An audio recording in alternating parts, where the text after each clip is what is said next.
Hello everyone, today I'll show you how to change your difficulty in Escape from Duckov.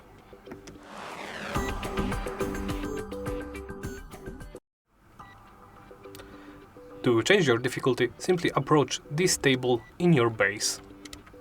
Then press F and you will be taken to the select difficulty setting. As you can see, I can change it between Scavenge, Relaxed, Balanced, Survival, Extreme.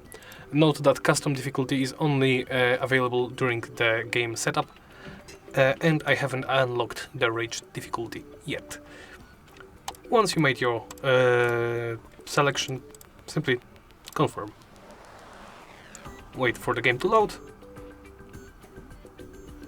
And that's it. Thank you for watching, and please remember to like, comment and subscribe.